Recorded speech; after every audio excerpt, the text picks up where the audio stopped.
They circled like vultures at my wife's funeral, my own daughter and her husband. "The $10 million company is too much for you now, Dad," they said, already spending my money in their minds. But Eleanor, my clever Eleanor, left me one last thing, a small wooden box. Inside was a secret, a single piece of paper that would prove their entire lives were built upon a devastating, unforgivable lie. Before we continue, please subscribe to the channel and tell us where you're listening from in the comments. The silence in this living room is a heavy thing.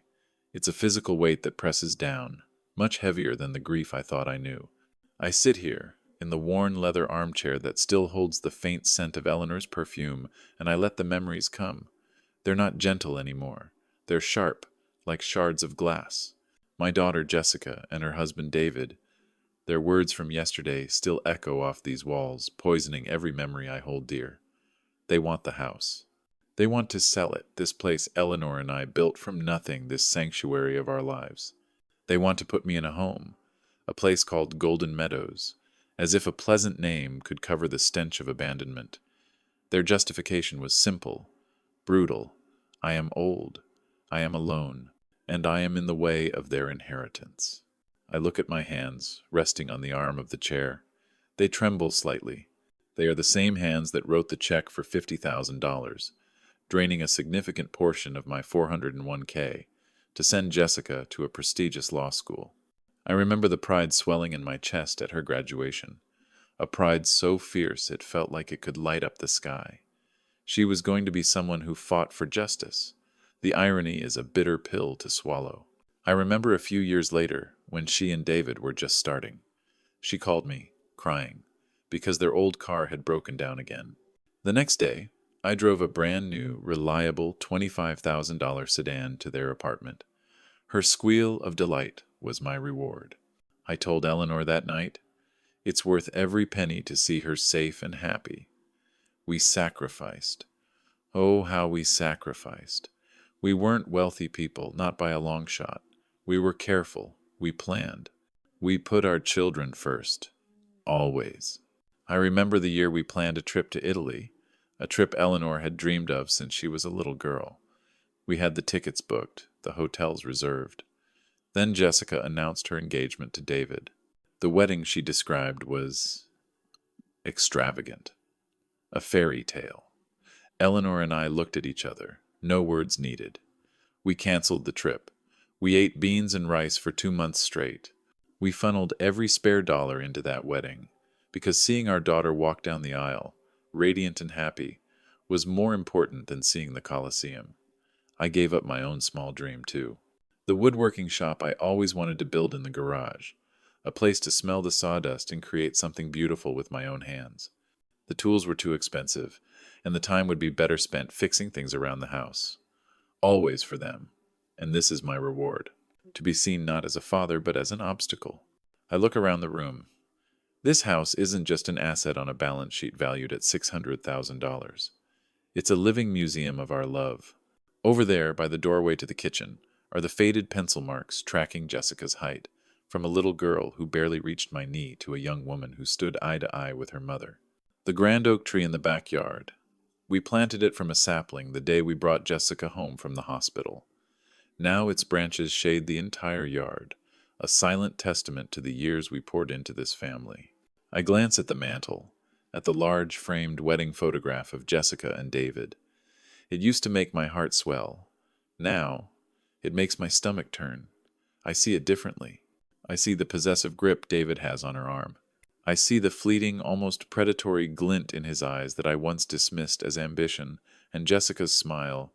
It doesn't look like the smile of a happy bride anymore. It looks like the smile of someone who has just secured an investment. Every cherished memory has been tainted, retrofitted with this new, ugly truth. The sound of her childhood laughter echoing in the hallways is now drowned out by the memory of her cold, calculating voice from yesterday. It's just a house, Dad. Just a house.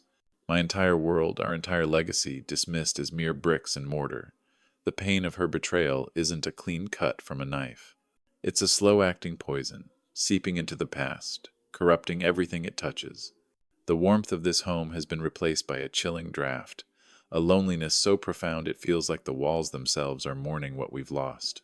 The family I thought I had, it seems, was a beautiful, elaborate fiction, and I was the last one to know. A few days pass in a blur of grief and anger. I know I have to start going through Eleanor's things. The thought is unbearable, but the task is unavoidable. I start with her closet, the scent of her lavender sachets hitting me like a wave. My hands shake as I fold her sweaters, each one holding a memory. Behind a stack of old quilts, tucked away in the very back, my fingers brush against something hard. Wood. I pull it out. It's a simple cedar box, one I have never seen before in our 40 years together. It isn't locked. With a heart pounding against my ribs, I lift the lid. Inside there is no jewelry, no sentimental trinkets. There are only papers. A small, leather-bound diary, and a thick, yellowed envelope. I open the diary first. Eleanor's familiar, elegant script fills the pages. But the words are not familiar. I read about a time before me, a time of fear, of a mistake, of a young woman left alone. Then I open the envelope. Inside is a birth certificate, Jessica's birth certificate, and the space for the father's name is not blank. But the name listed is not Arthur Miller. It's a name I don't recognize, followed by a series of legal documents detailing a criminal record. My world, which I thought had already shattered, breaks apart into even smaller, sharper pieces. Jessica is not my daughter. Eleanor, my sweet, honest Eleanor, had carried this secret, this burden, alone for our entire marriage. The pain is twofold now, a double agony.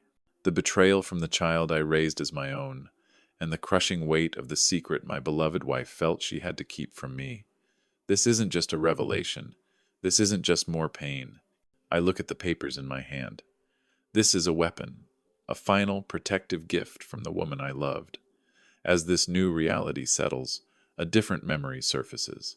Young Tom from next door, a good kid. He insists on mowing my lawn every 2 weeks and refuses to take a dime. Just being neighborly, Mr. Miller, he always says, with a shy smile. He checks in on me more than Jessica has in years. The contrast is stark, and a new idea begins to form in my mind.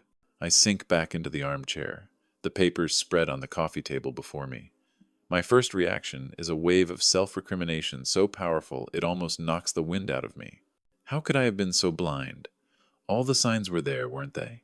The way Jessica always seemed to need something, the way her affection was so often a prelude to a request. I told myself it was normal. I told myself I was just being a good father. But was I? Or was I just easy? A soft touch? Maybe I was trying to buy her love. Maybe deep down I always sensed a distance, a part of her I could never quite reach, and I thought if I just gave more, did more, sacrificed more, I could bridge that gap. I see it now. My mistake wasn't loving her. It was loving her without wisdom. It was giving without teaching the value of what was given. I taught her she was entitled to my sacrifice, and now she feels entitled to my legacy. The grief for Eleanor mixes with this new, bitter understanding. I'm not just mourning my wife. I'm mourning the father I thought I was, the family I thought I had built. But as the minutes tick by, the self-pity begins to burn away, calcifying into something else. Something hard and clear. Resolve. I look at the papers again. Eleanor didn't leave this secret to hurt me. She left it to protect me.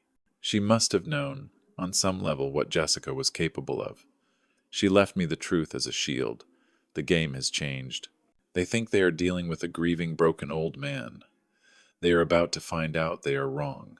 The betrayal feels like a physical thing inside me now. Not a sharp pain, but a dense, cold stone in the pit of my stomach. It's the weight of every dollar I ever gave, every dream I ever deferred, every lie I ever unknowingly accepted. I stare at the wedding photo on the mantel again, and this time I don't feel sadness. I feel a cold, clarifying anger. My love for that girl in the white dress was real. Her love for me, it seems, was transactional.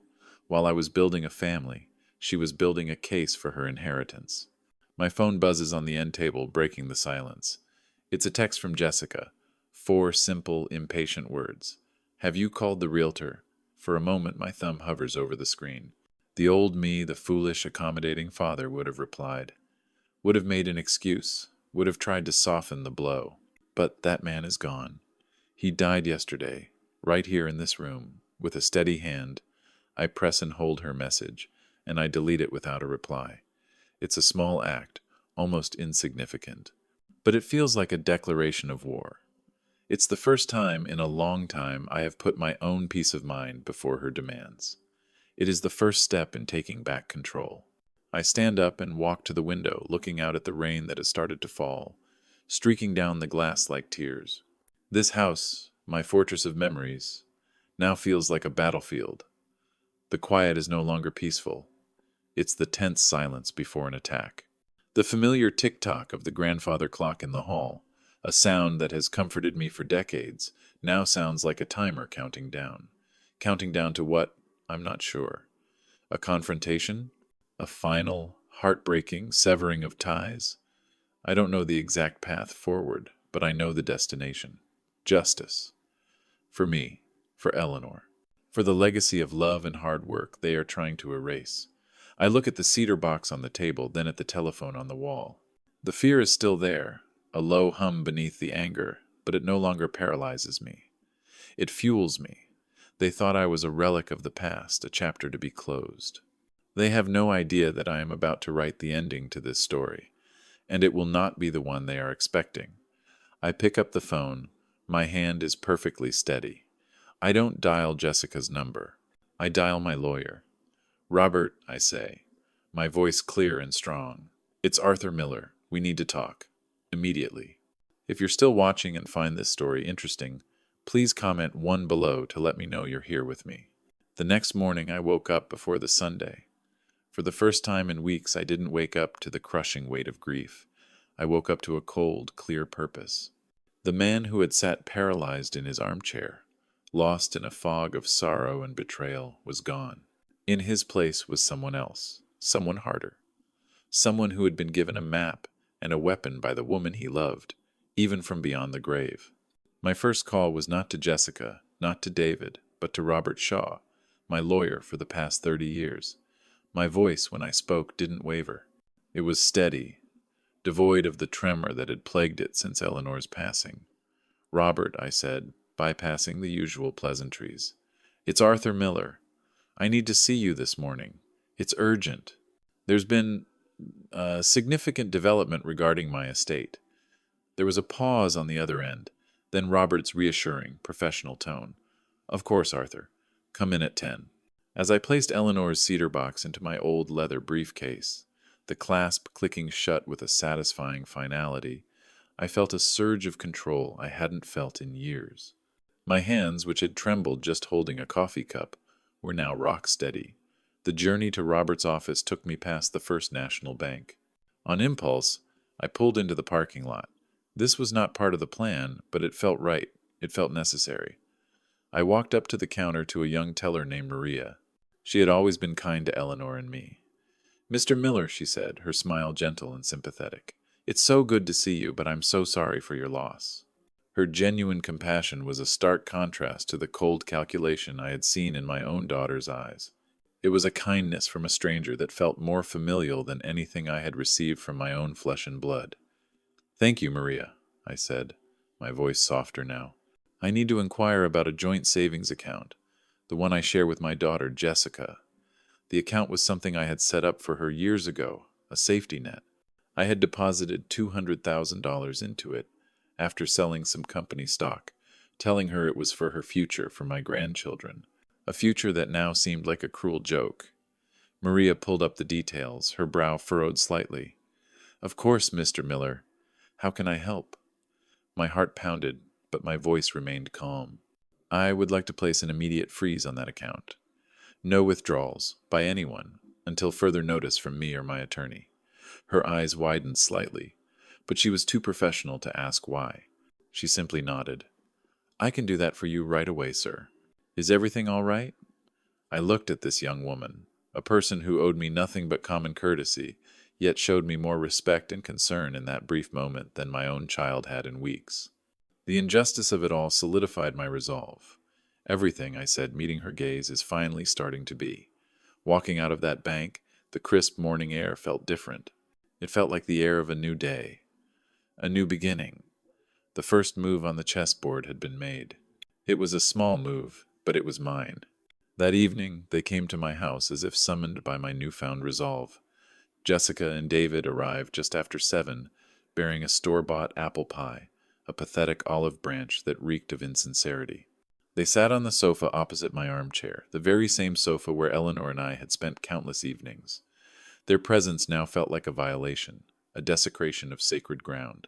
David, ever the slick salesman, spread a set of architectural drawings across the coffee table, right next to Eleanor's favorite vase. "Dad, we've been thinking," he began, his voice oozing a practiced charm that now set my teeth on edge. "We had a contractor look at the property. If we tear down this old house, we can subdivide the lot. We're talking about 2 modern, 4-bedroom homes. The profit margin is significant." He slid a spreadsheet towards me, filled with numbers and projections.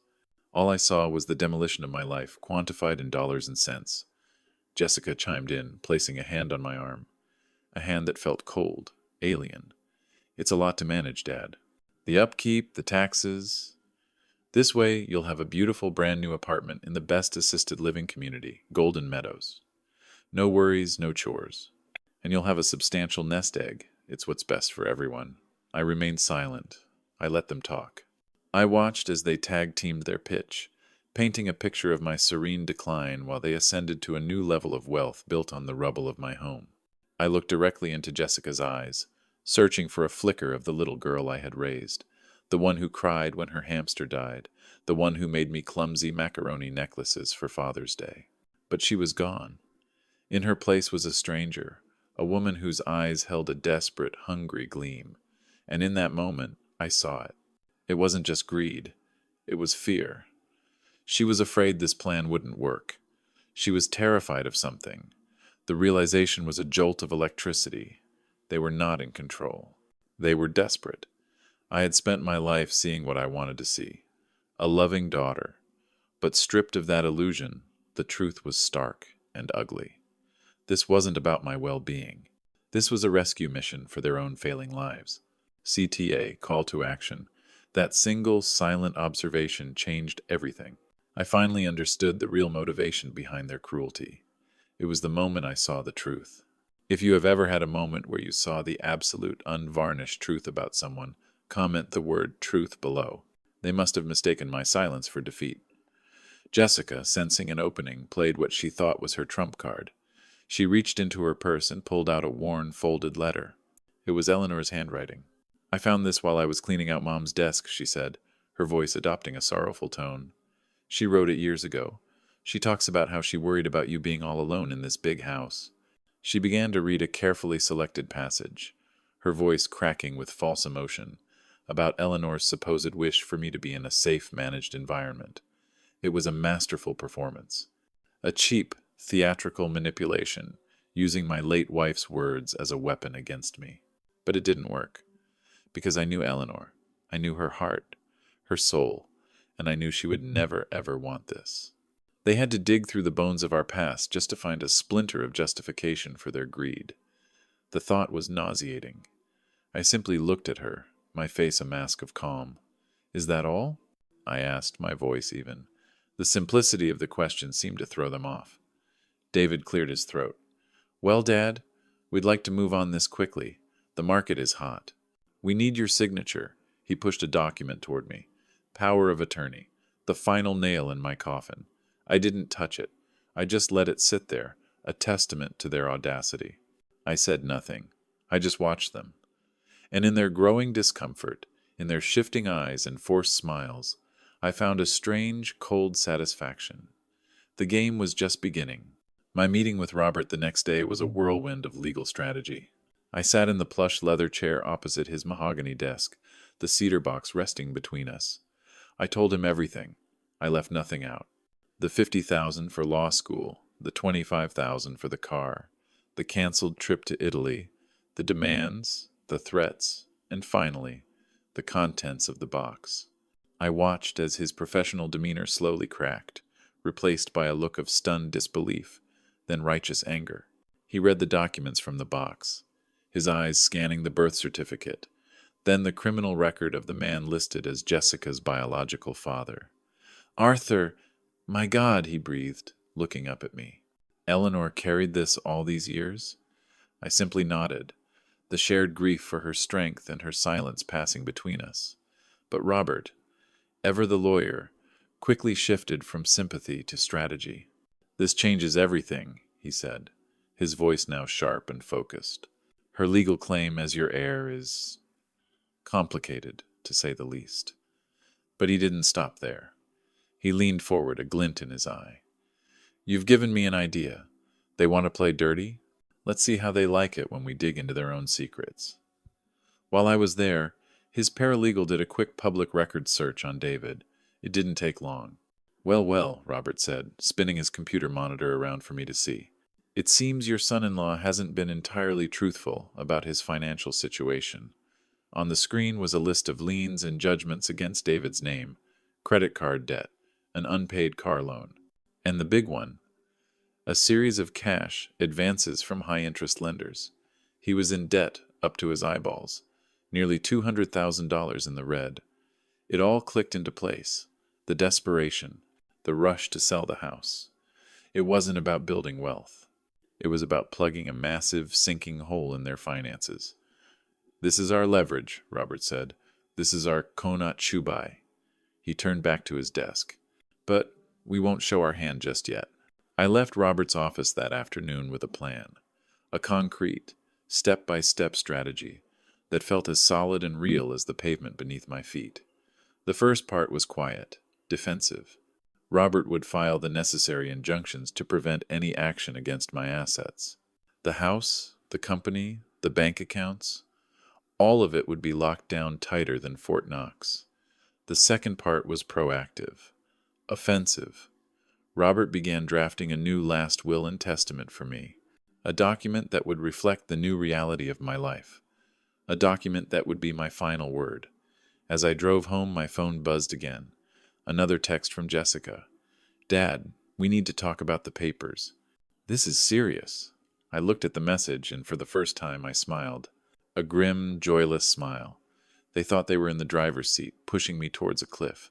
They had no idea I had already taken the wheel, and I was steering us towards a reckoning of my own design. I didn't reply. I simply turned up the radio, letting the music wash over me. The storm was coming, I knew. But for the first time, I felt ready. I had my armor. I had my weapons. And I was no longer the one on the defensive. The final document Robert gave me before I left was a simple, single sheet of paper. It was a formal invitation. You are cordially invited to a family meeting, it read, to discuss the final settlement of the Miller estate. I was to give it to them the next time I saw them. The meeting was scheduled for Saturday. In my living room. Let them walk into the lion's den, Robert had said with a grim smile. And that's exactly what I intended to do. They thought they were coming to finalize their victory. They had no idea they were coming to witness their own complete and utter demolition. If you're still watching and find this story interesting, please comment too below to let me know you're here with me. Saturday arrived not with the gentle peace of a weekend, but with the charged stillness of a brewing storm. My living room, once a haven of comfort, now felt like a courtroom. Every piece of furniture was a witness, every shadow a judgment. Jessica and David sat stiffly on the sofa, their faces a mask of strained patience and thinly veiled greed. They thought this was a formality, the final step in their heartless campaign. Across from them, I sat in my armchair, feeling not like a victim, but like a general surveying his battlefield. Beside me, my lawyer Robert sat calm and composed, his briefcase resting by his chair like a sleeping lion. And to my right, in Eleanor's favorite wingback chair, sat Mrs. Henderson from next door, her presence a quiet but powerful anchor of support. I had asked her to join us, a simple request she had accepted without hesitation. The clock on the mantel chimed 10, its familiar melody sounding more like a starting bell. David cleared his throat, unable to stand the silence any longer. Dad, he began, trying for a tone of respectful authority, we're glad we can finally settle this. As we discussed, the power of attorney is the most sensible. I held up a hand. A simple gesture, but it stopped him mid-sentence. The room fell silent again. I turned to my neighbor. Margaret, I said, my voice steady, you've known me for over 40 years. You see me almost every day.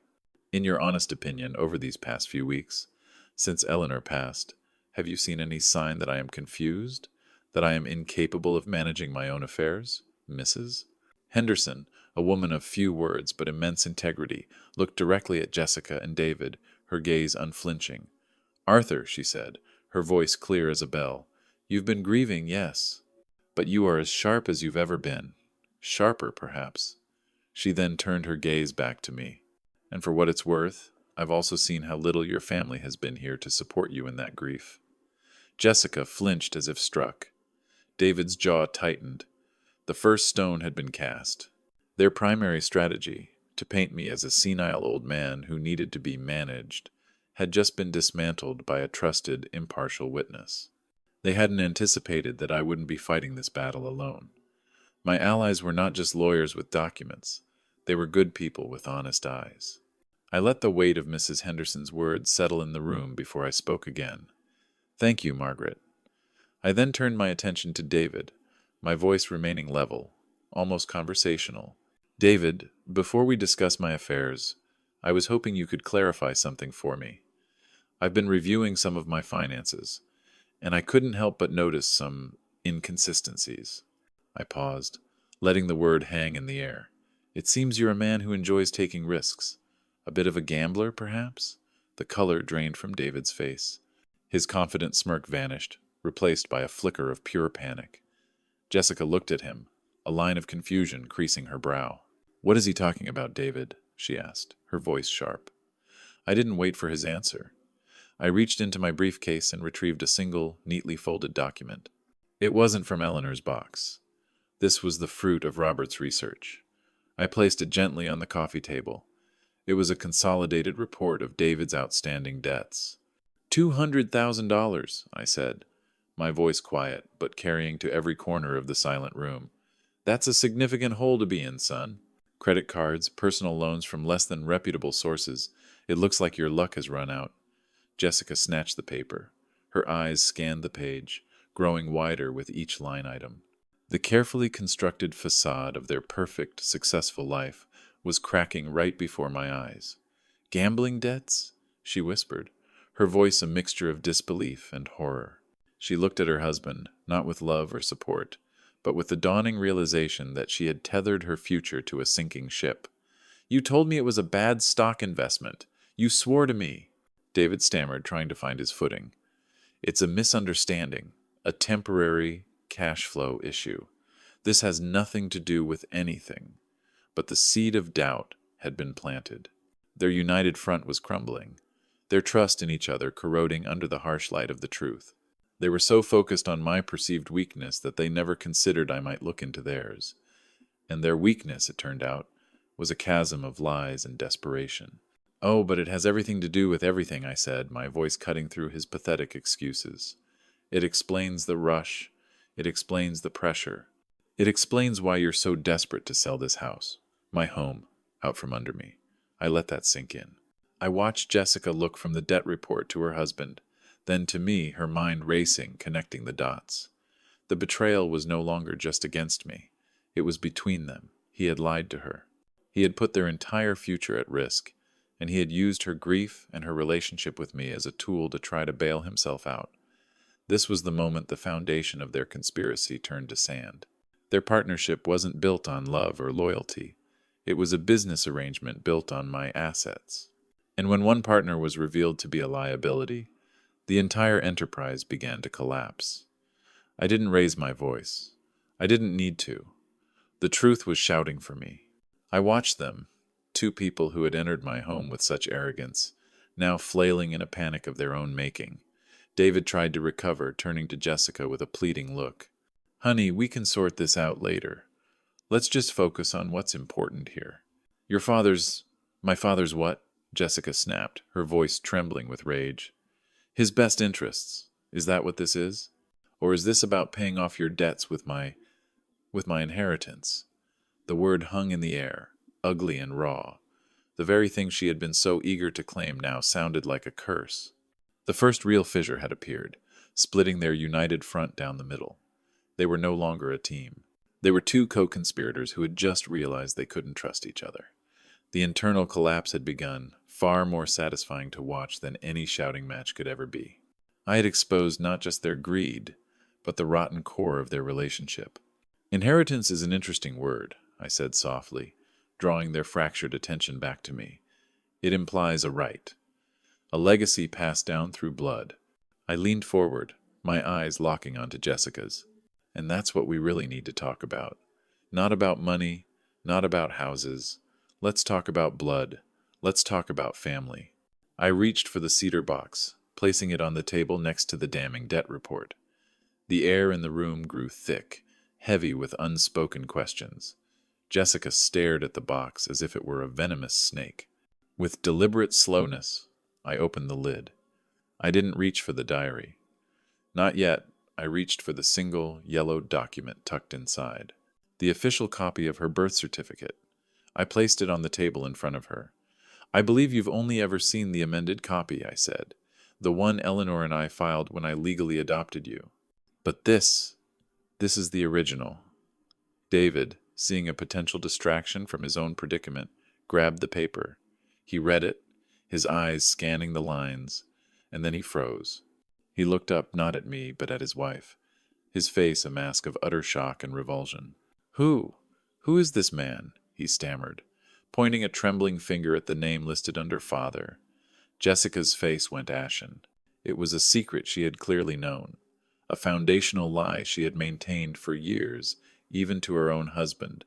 It doesn't matter, she cried, trying to snatch the paper away. But David held it fast. It doesn't matter? He yelled, his voice cracking. You lied to me. Your whole life, your whole identity. It's a lie.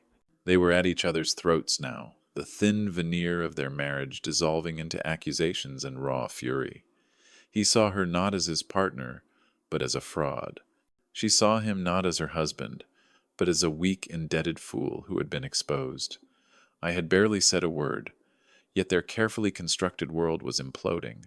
All I had done was present the truth. To be seen as nothing more than a bank account by the person you raised, that feeling of being completely unacknowledged is a profound kind of pain, isn't it? If you believe that every person deserves to be valued for who they are, not for what they have, please comment the word respect below. Enough! My voice boomed through the room, sharp and commanding. For the first time since they had arrived, they both fell silent, turning to look at me, their faces stained with anger and shock. The time for quiet observation was over. It was time for the final act. Robert, on cue, stood up. He opened his briefcase and took out a thick, freshly printed document. What you are seeing, Robert said, his voice the calm, unwavering tone of legal authority, is the natural implosion of a partnership based on deceit. But we are not here to discuss your marital problems. He placed the document on the table with a soft thud that sounded like a gavel. We are here to discuss the last will and testament of Arthur Miller, signed and witnessed yesterday afternoon. Jessica's eyes widened. What? No. The old will. I'm the executor. I'm the sole beneficiary. Robert gave a slight, sad smile. Wills can be updated, Jessica, especially when new information comes to light. He cleared his throat. Per this legally binding document, 100% of Mr. Miller's controlling shares in Miller and Son Construction, along with this house and all other liquid assets, upon his passing, will be placed into a trust to be managed by an independent third party. He paused for effect. The sole beneficiary of this trust will be Mr. Thomas Henderson. Jessica looked utterly bewildered. Tom? The neighbor's kid? Why, because, I said, speaking for the first time in what felt like an eternity, my voice resonating with the full weight of my conviction. Because for the last 5 years he has shown me more kindness, more respect, and more loyalty than you have shown me in a lifetime. He mowed my lawn. He brought me my mail when I was sick. He asked me how I was doing. He treated me like a human being, not an obstacle, not a bank account. Jessica crumpled. It wasn't a dramatic fall. It was a slow, boneless collapse onto the sofa, her face buried in her hands, her body shaking with dry, racking sobs. David just stood there, speechless, his own ruin complete. They had lost everything. The house, the money, the future, they had been so willing to steal. All of it, gone. "I believe this meeting is over," Robert said quietly. I looked at the two broken people on my sofa, two strangers who had once been my entire world. I felt no triumph, no joy, only a profound aching emptiness, and the first faint glimmers of peace. "Get out of my house," I said, my voice barely a whisper, but it carried the unbreakable finality of a closing steel door. If you're still watching and find this story interesting, please comment below to let me know you're here with me. The aftermath of that Saturday was not loud, but profoundly quiet. Jessica and David left my house not with a bang, but with a whimper. They stumbled out, their faces pale with the shock of their utter demolition, leaving behind only the scent of their shattered entitlement. In the weeks that followed, I moved with a deliberate sense of purpose I hadn't felt in years. The house, my beautiful, memory-filled house, went on the market. Robert handled the legalities with quiet efficiency. The final closing was an almost surreal experience. I sat in a sterile office, the smell of paper and ink filling the air, and signed my name on the final document. The stroke of the pen across the page didn't feel like a loss. It felt like a release. I was letting go not just of a property valued at $600,000, but of the ghost of a family that never truly was. I was setting myself free. I heard through the grapevine, as one does in a small town, that David left Jessica within a month. Without the promise of my fortune to keep him tethered, their toxic partnership dissolved. He disappeared, leaving her alone to face the mountain of debt he had created. I can't say the news brought me joy. It brought me a sad, grim sense of finality. Their foundation was greed, and like any structure built on sand, it was destined to collapse. I used a portion of the proceeds from the house sale to buy a small, sunlit condominium overlooking a public park. It was a fraction of the size of my old house, but it felt 100 times larger, filled not with haunting memories, but with possibility. The rest of the money, a significant sum, went directly to the Jude Children's Research Hospital, as stipulated in my new will. Knowing that my life's work would now go towards saving children, towards a future built on hope instead of being squandered by greed, brought me a peace that no amount of money in my own bank account ever could. The first few months in my new home were a rediscovery. For so long, my identity had been wrapped up in being a husband, a father, a provider. Now I was just Arthur, and I had to figure out who that was. I found him in the garage. Tucked away in boxes were the woodworking tools I hadn't touched in decades. I set up a small workshop on my enclosed balcony. The first time I ran a piece of pine through the planer, the scent of fresh sawdust filled the air, and it felt like coming home to a part of myself I thought was long dead. My hands, once trembling with grief and rage, were now steady, guiding the wood, shaping it. I started small, making simple birdhouses. Then, the intricate puzzle boxes. The focus required was a balm to my soul. It was a meditation, a way of creating order and beauty out of raw material, a metaphor for what I was trying to do with my own life. I took some of the birdhouses to the local community center. The director, a warm, energetic woman named Carol, was delighted. She asked if I would be willing to teach a small class for retirees. I was hesitant at first, but I agreed. Every Tuesday morning, I now find myself surrounded by a small group of men and women, our hands covered in sawdust, our faces lit with the quiet joy of creation. We talk, we laugh, we share stories. I found a community, a real one built not on obligation or blood, but on shared interests and mutual respect. I reconnected with old friends, men I had neglected during the years I was so consumed with my family's needs. We meet for coffee, play checkers in the park. It's a simple life, but it is authentically, deeply mine. I am not lonely. For the first time in a very long time, I am simply at peace. One afternoon, a letter arrived. The return address was a small, rented apartment across town. It was from Jessica. My first instinct was to tear it up, to throw it away unopened. The old wounds throbbed for a moment, but curiosity, or perhaps a need for complete closure, got the better of me. I sat down and read it. It was 4 pages long, filled with apologies, excuses, and self-pity. She blamed David. She blamed her upbringing. She wrote about her struggles, her loneliness, her regret. She asked for forgiveness. She asked for another chance. I read the letter twice, searching for a single word of genuine remorse for the pain she had caused me, for the way she had dishonored her mother's memory. I found none. It was all about her loss, her pain. I folded the letter neatly, put it back in the envelope, and placed it in a drawer. I did not reply. I realized then that forgiveness is not something you grant because someone asks for it. Forgiveness is a gift you give yourself, and my forgiveness was choosing not to carry her poison in my heart any longer. I didn't need her apology. I had my own life. I had my peace. That was more than enough. My relationship with her was closed, not with anger, but with a quiet final acceptance. She was a chapter of my life that was over, and I was finally ready to turn the page. The truth is, I had already forgiven her, in my own way. I had forgiven her by letting her go, by releasing myself from the hope that she would ever be the daughter I thought I had. This long, painful journey has taught me more than I ever thought I would learn at this stage of life. The lessons are etched into my very soul, and they are lessons I feel compelled to share. The first is a lesson for parents. To love your children is the most natural thing in the world, but to love them without teaching them the value of respect, gratitude, and integrity is to fail them. Our love should be a foundation, not a free pass. We must set boundaries, not to push them away, but to teach them that love and respect are a two-way street. Giving your children everything they want is not a sign of love, it's a sign of fear. Fear that they won't love you otherwise, and that fear can create monsters. The second is a lesson for children. Your parents' sacrifices are a gift, not a debt you are expected to repay. But that gift deserves acknowledgement. It deserves honor. The greatest inheritance they can leave you is not their money, but their example.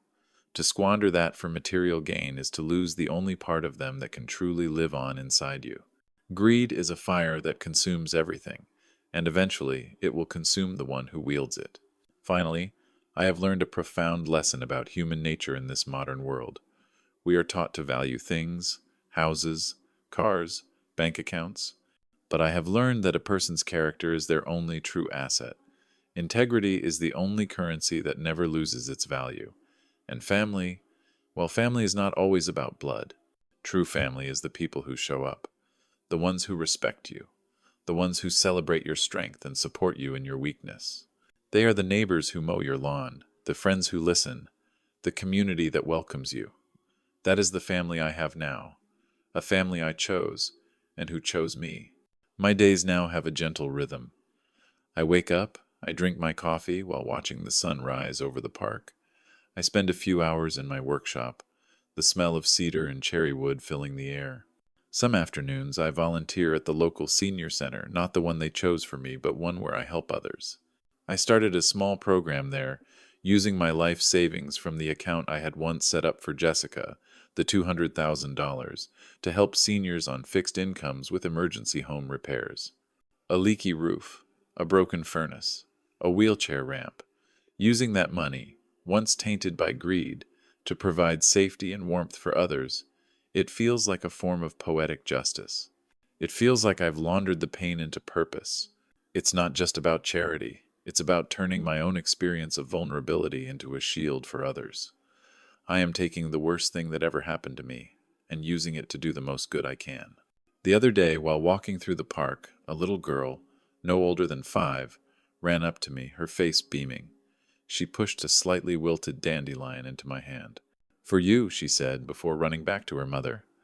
A simple, beautiful gesture. A moment of pure, uncalculated kindness from a stranger. I looked at the little yellow flower in my palm, and I smiled. A real, genuine smile that reached my eyes. I don't need a mansion anymore. I don't need a multi-million-dollar company. I have this moment, this peace. This is my inheritance. This story has been my journey from heartbreak to healing, and it's filled with lessons I had to learn the hard way. I've shared what I've learned about being a parent, about being a child, and about what truly matters in life. Which of these lessons resonates most with you and your own life experiences? Please share your thoughts in the comments below. Your wisdom might be exactly what someone else needs to hear today. Thank you for listening. The story has come to an end. I hope it has brought you valuable lessons and insights. If you enjoyed this content, please like, share, and subscribe to the channel so you won't miss the next video. Goodbye, and see you again.